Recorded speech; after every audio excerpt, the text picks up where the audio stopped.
किसी भी film maker के लिए फिल्म बनाना किसी सपने से कम नहीं होता और इस सपने को पूरा करने के लिए एक फिल्म मेकर अपना सब कुछ दांव पर लगा देता है। अगर उस फिल्म मेकर की किस्मत ने उसका साथ दिया तो उसकी किस्मत रातों रात बदल जाती है, और वहीं अगर उसकी किस्मत ने उसका साथ नहीं दिया तो रातों रात किस्मत पलट भी जाती है। वो रोड पर आ जाता है, अपनी बर्बादी के कगार पर आ जाता है। आपको बताते चलें कि हिंदी सिनेमा में कई ऐसे फिल्म मेकर हैं जिनकी किस्मत रातों रात बदल गई और वो माला माल हो गए। वहीं कई ऐसे फिल्म मेकर भी हैं जो रातों रात सड़क पर आ गए, कर्जे में डूब गए। जी हाँ, आज हम इस वीडियो में ऐसे ही कुछ फिल्म मेकरों के बारे में बात करने जा रहे हैं जिनकी फ्लॉप फिल्मों ने उनका करियर बर्बाद कर दिया।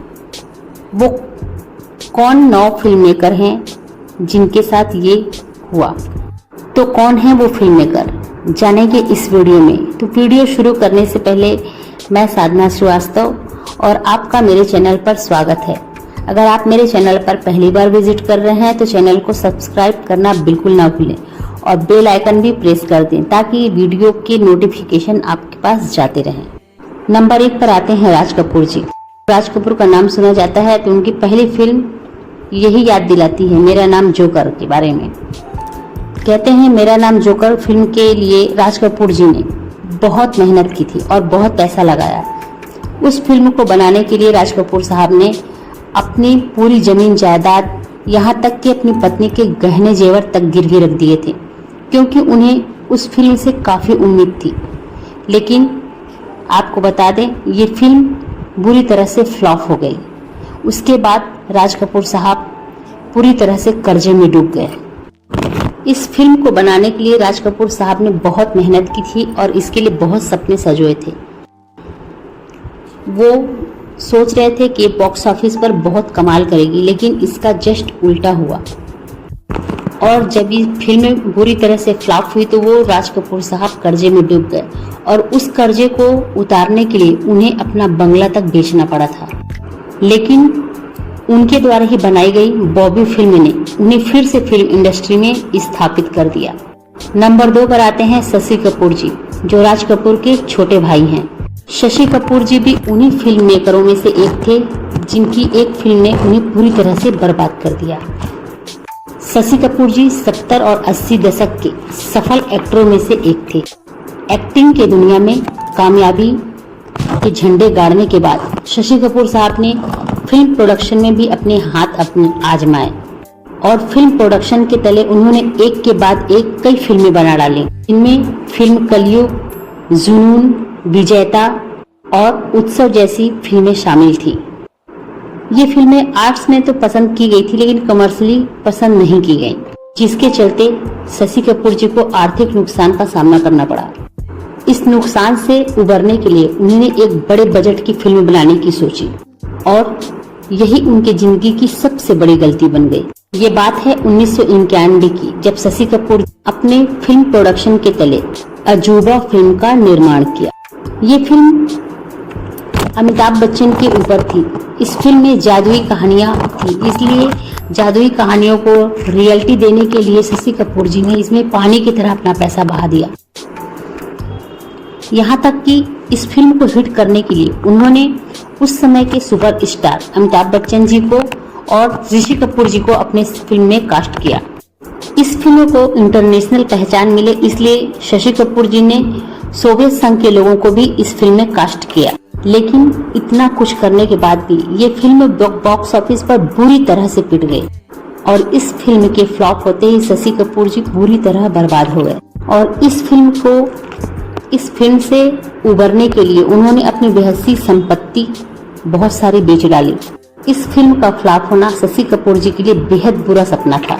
इस फिल्म के बाद ही उनकी ज्यादातर तबीयत बिगड़ने लगी और वो अधिकतर हॉस्पिटल में ही समय उनका बीतने लगा, जो आगे चलकर उनकी मृत्यु के साथ ही थमा। नंबर 3 पर आते हैं प्रकाश मेहरा जी। प्रकाश मेहरा जी 80 के दशक के ऐसे डायरेक्टर थे जिन्होंने कई हिट फिल्में बॉक्स ऑफिस को दी थी, जिसमें खास करके उनकी जोड़ी अमिताभ बच्चन जी के साथ ही हिट रही थी। अमिताभ बच्चन जी के साथ फिल्म जंजीर, लावारिस, मुकद्दर का सिकंदर, नमक हलाल और शराबी जैसी कई बड़ी फिल्में सुपर डुपर हिट साबित हुई। गुजरते वक्त के साथ प्रकाश मेहरा जी का भी वक्त फिल्मी इंडस्ट्री से खत्म होने लगा था। इसके बाद उनकी कई फिल्में आई जो बिल्कुल नहीं चली, फ्लॉप हो गई।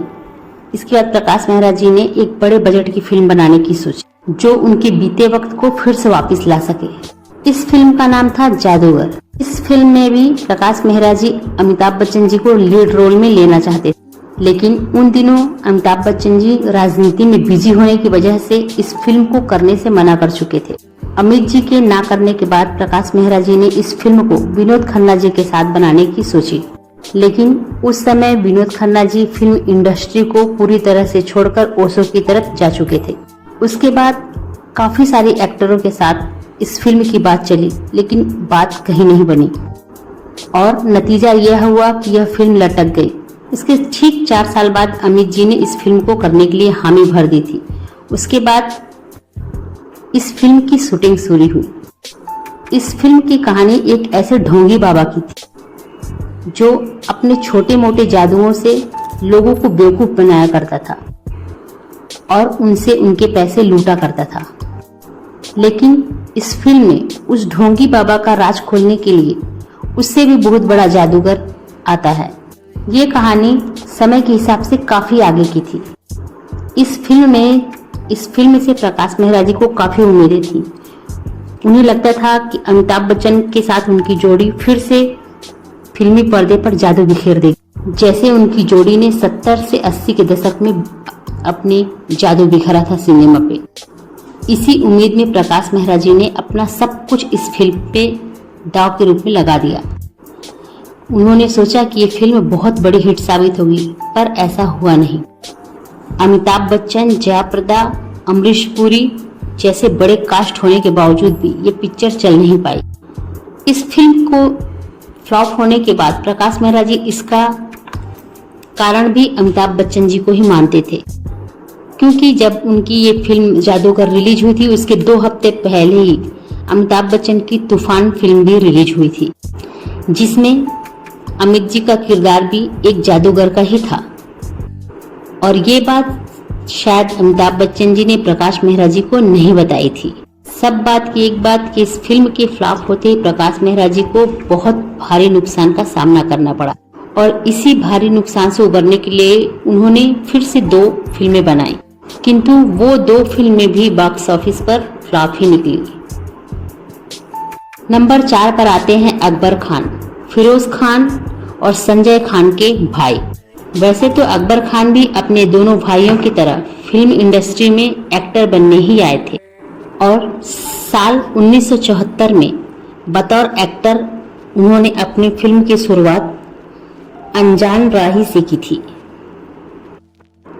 लेकिन उन्हें इस फिल्म से कोई कामयाबी नहीं मिली। उसके बाद अकबर खान ने एक के बाद एक कई फिल्मों में काम किया, लेकिन उन्हें अपने भाइयों की तरह सफलता हासिल नहीं हुई। इसीलिए उन्होंने फिल्म में एक्टिंग करना छोड़कर फिल्म डायरेक्शन में अपना हाथ आजमाया और एक फिल्म बना डाली। फिल्म निर्माण में अपने हाथ आजमाते हुए उन्होंने 1983 में हादसा नाम की एक मूवी बनाई, किंतु इस फिल्म में सिर्फ एक गाने को छोड़कर ये फिल्म पूरी तरह से फ्लॉप साबित हुई।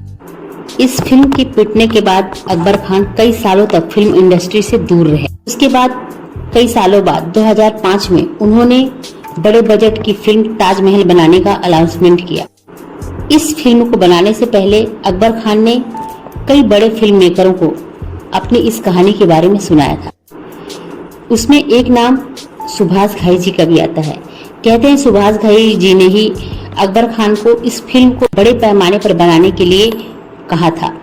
सुभाष घई ने कहा था कि इस फिल्म को वो मुगले आजम की तरह बनाए और उनकी बात मानते हुए अकबर खान ने ताजमहल 50 को बनाने के लिए रुपए खर्च किए थे। इस पिक्चर को बनाने के लिए ये 50 करोड़ उस समय के लिए बहुत बड़ी रकम हुआ करती थी। इस फिल्म में अकबर खान ने किसी बड़े एक्टरों को ना लेते हुए छोटे पैमाने के एक्टरों को लिया था, जिसमें सोनिया जहान, अरबाज खान, मनीषा कोइराला और पूजा बत्रा जैसे छोटे कैरेक्टर निभाने वाले कैरेक्टर थे।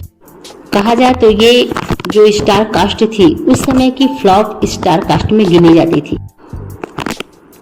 इन एक्टर्स को दर्शक देखना पसंद शायद नहीं करते थे। शायद इसी वजह से ये फिल्म रिलीज होने के बाद इस फिल्म को दर्शक नहीं मिल पाए। इस फिल्म ने पूरी तरह से बॉक्स ऑफिस पर औंधे मुंह गिर गई और जो 50 करोड़ का इसमें लागत लगा था, इस फिल्म ने सिर्फ 20 करोड़ ही अपने वापस पाए, बाकी सारे पैसे उनके खराब हो गए। इस फिल्म को बनाने के बाद अकबर खान पूरी तरह से दिवालिया हो चुके थे और दिवालिया होने के बाद उन्होंने फिल्म इंडस्ट्री को छोड़कर अपने बिजनेस पर ध्यान देना शुरू किया। नंबर 5 पर आते हैं राजकुमार कोहली। ये नाम दर्शकों के लिए भले ही नया है, लेकिन 70 से 80 के दशक में इस नाम की तू बोलती थी। इन्होंने अपने पूरे फिल्मी करियर में कई हिट फिल्में हमारी फिल्म इंडस्ट्री को दी, जिसमें फिल्म नागिन, जानी दुश्मन, नौकर बीबी का और 20 साल जैसी फिल्में शामिल। गुजरते वक्त के साथ राजकुमार कोहली जी सिनेमा से दूर होने लगे, लेकिन 2002 में उनकी फिल्म आई जानी दुश्मन। इंडस्ट्री में अपने वापसी की पूरी कोशिश की इस फिल्म को बनाने के बाद। इस फिल्म को हिट करने के लिए उन्होंने अपने बेटे अरमान कोहली को लॉन्च किया। अब अपने बेटे की वजह से ही उन्होंने इस फिल्म में लगभग इंडस्ट्री के सारे बड़े एक्टरों को, उस समय के सारे बड़े एक्टरों को कास्ट किया था। इस फिल्म में सनी देओल, अक्षय कुमार, सुनील शेट्टी, शरद वारसी, सोनू निगम, आफताब शिवदसानी, रंभा, मनीषा कोइराला और भी कई बड़े एक्टर जो इस फिल्म में शामिल थे। राजकुमार कोहली जी की यह फिल्म शायद इच्छाधारी नागिन नाग के ऊपर बेस्ड थी, जिसमें लीड रोल में उनके बेटे अरमान कोहली थे। इस फिल्म पे उन्होंने बेहद पैसा खर्च किया। उन्हें उम्मीद थी कि यह फिल्म बॉक्स ऑफिस पर कमाल कर जाएगी, क्योंकि ये एक बहुत बड़ी बजट की मल्टी स्टारर फिल्म थी। लेकिन उनके सोचने के हिसाब से हुआ बिल्कुल उल्टा। यह फिल्म बॉक्स ऑफिस पर बिल्कुल बुरी तरह से पिट गई और इसके फ्लॉप होते ही राजकुमार कोहली जी को बेहद नुकसान हुआ था। वैसे तो सोर्सेस की माने तो राजकुमार कोहली जी ने इस फिल्म के कई बड़े एक्टरों को उनकी फीस तक नहीं दी थी। आपको बता दें, राजकुमार कोहली जी ने अपने बेटे के डूबते करियर को उभारने के लिए यह फिल्म बनाई थी, पर उन्हें क्या पता था कि यह फिल्म उनके बेटे के करियर के साथ साथ उन्हें भी पूरी तरह से डुबो देगी। ये फिल्म ही उनकी जिंदगी की आखिरी फिल्म थी। इसके बाद राजकुमार कोहली जी ने किसी और फिल्म को डायरेक्ट नहीं किया और ना ही प्रोड्यूस किया। नंबर 6 पर आते हैं जैकी श्रॉफ। जैकी श्रॉफ भी उन्हीं फिल्म मेकरों में शामिल हैं जो एक ही फिल्म बनाकर पूरी तरह से बर्बाद हो चुके थे। ये बात है साल 2003 की, जब जैकी श्रॉफ अपने एक्टिंग के बुरे दौर से गुजर रहे थे। तो अपने डूबते करियर को संवारने के लिए उन्होंने बूम नामक एक फिल्म का निर्माण किया। इस फिल्म में लीड रोल में अमिताभ बच्चन, जावेद जाफरी, गुलशन ग्रोवर, कैटरीना कैफ, यहाँ तक कि उन्होंने खुद भी एक्टिंग की थी। ये फिल्म उस समय के हिसाब से काफी बोल्ड फिल्म थी, जिसमें कैटरीना कैफ ने काफी बोल्ड सीन दिए जो दर्शकों को पसंद नहीं आए। इसी वजह से यह फिल्म बॉक्स ऑफिस पर बुरी तरह पिट गई। कहते हैं इस फिल्म को बनाने के लिए जैकी श्रॉफ ने भारी ब्याज पर मार्केट से पैसे उठाए थे। इसीलिए इस फिल्म के पिटने के बाद उन्हें एक्चुअल अमाउंट से ज्यादा रकम फाइनेंसर को देनी पड़ी थी। बूम फिल्म के फ्लॉप होते ही जैकी श्रॉफ को काफी सारी परेशानियों का सामना भी करना पड़ा था। कहते हैं इन परेशानियों से उन्हें उनके करीबी दोस्त सलमान खान ने ही बाहर निकाला था। नंबर 7 पर आते हैं राम गोपाल वर्मा। ऐसा कोई फिल्म प्रेमी नहीं होगा जो राम गोपाल वर्मा जी का नाम नहीं जानता हो। राम गोपाल वर्मा हिंदी ही नहीं बल्कि साउथ इंडस्ट्री के भी एक ऐसे डायरेक्टर हैं जो एक समय पर अपनी अलग अलग कॉन्सेप्ट पे बनी अपनी फिल्मों से लोगों को दीवाना बनाया था। राम गोपाल वर्मा को अपने फिल्म इंडस्ट्री में अलग क्रिएशन और अलग डायरेक्शन की वजह से काफी जाना जाता है। राम गोपाल वर्मा ने अपने फिल्मी करियर में कई सारी हिट फिल्में फिल्मी सिनेमा को दी हैं, जिसमें फिल्म शिवा, जंगल, भूत, रास और सत्या जैसी फिल्में शामिल हैं। राम गोपाल वर्मा के बारे में ये कहा जाता है कि जब वो किसी फिल्म को बनाने की ठान लेते थे तो वो उसे पूरा कर कर ही रहते थे, चाहे फिर वो फिल्म फ्लॉप हो या हिट। और ऐसे ही एक फिल्म उन्होंने 2007 में बनाई थी, जिसने उन्हें पूरी तरह से बर्बाद कर दिया था। जी हाँ, हम बात कर रहे हैं राम गोपाल वर्मा की फिल्म आग की। इस फिल्म को बनाना राम गोपाल वर्मा के जिंदगी की सबसे बड़ी भूल थी। राम गोपाल वर्मा शोले फिल्म से इतने इंस्पायर थे कि वो उसका रीमेक बनाना चाहते थे।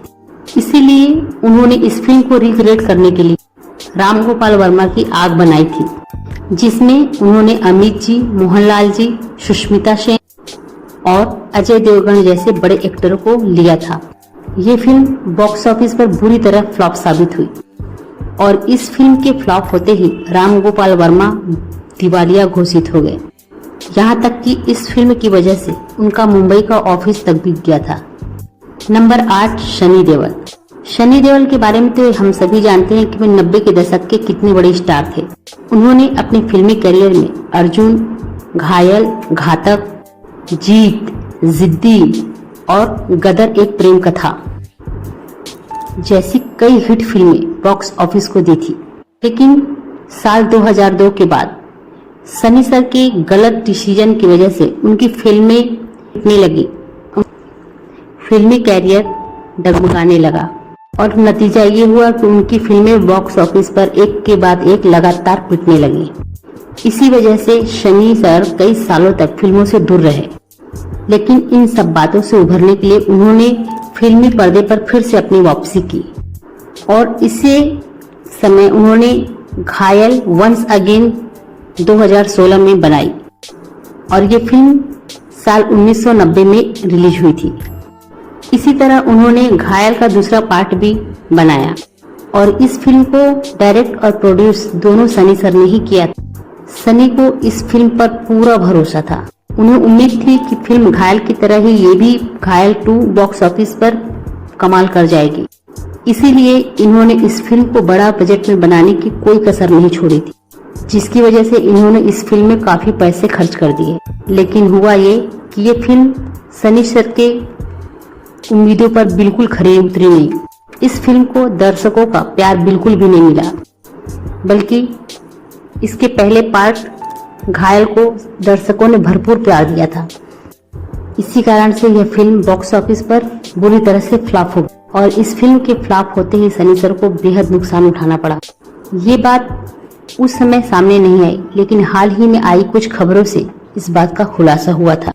इस फिल्म के बाद सनी सर का बंगला बैंक के पास गिरवी था। 9वें नंबर पर आते हैं कपिल शर्मा। घर घर में कॉमेडी से अपनी पहचान बनाने वाले कपिल शर्मा किसी पहचान के मोहताज नहीं हैं। अपने कॉमेडी से हंसाने वाले कपिल शर्मा कॉमेडी ही नहीं बल्कि अपनी एक्टिंग से फिल्मों में भी चलते हैं। अपनी एक्टिंग के जलवे उन्होंने किस किस को प्यार करूं फिल्म में साबित की थी और इस फिल्म के हिट होने के बाद तो कपिल शर्मा 7वें आसमान पे थे और शायद इसी के चलते वो फिल्म निर्माण में उतर गए और उन्होंने अपने फिल्म प्रोडक्शन के तले फिरंगी फिल्म का अनाउंसमेंट कर दिया। कपिल शर्मा को अपनी पॉपुलैरिटी की वजह से इस फिल्म से बेहद उम्मीदें थी। उन्हें पता था कि ये फिल्म बॉक्स ऑफिस पर चलेगी ही चलेगी, इसीलिए कपिल शर्मा ने इस फिल्म को बनाने के लिए अपनी सारी जमा पूंजी लगा दी। किंतु इस फिल्म की रिलीज होने के कुछ समय पहले ही कपिल शर्मा और सुनील ग्रोवर की कंट्रोवर्सी की वजह से इस फिल्म को बहुत बुरा सामना करना पड़ा और शायद इसी वजह से ये फिल्म रिलीज होते ही बॉक्स ऑफिस पर दम तोड़ दी। इस फिल्म के फ्लॉप होते ही कपिल शर्मा को बेहद नुकसान उठाना पड़ा। इससे उभरने के लिए उन्हें काफी समय लगा। एक इंटरव्यू के तहत खुद कपिल शर्मा ने ये माना है एक इंटरव्यू में कि फिरंगी फिल्म ने उन्हें बुरी तरह से बर्बाद कर दिया।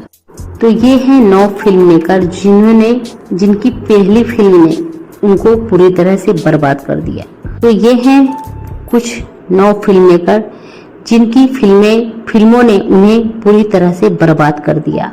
अगर आप लोग को भी पता है किसी ऐसे फिल्म मेकर का नाम जिनकी फिल्म ने उन्हें पूरी तरह से बर्बाद कर दिया, तो कमेंट बॉक्स में अपने कमेंट के द्वारा जरूर बताएं। कमेंट शेयर जरूर करें और चैनल को सब्सक्राइब करें ताकि हम आपके लिए इसी तरह के बॉलीवुड से जुड़ी खबरें लेकर आते रहें।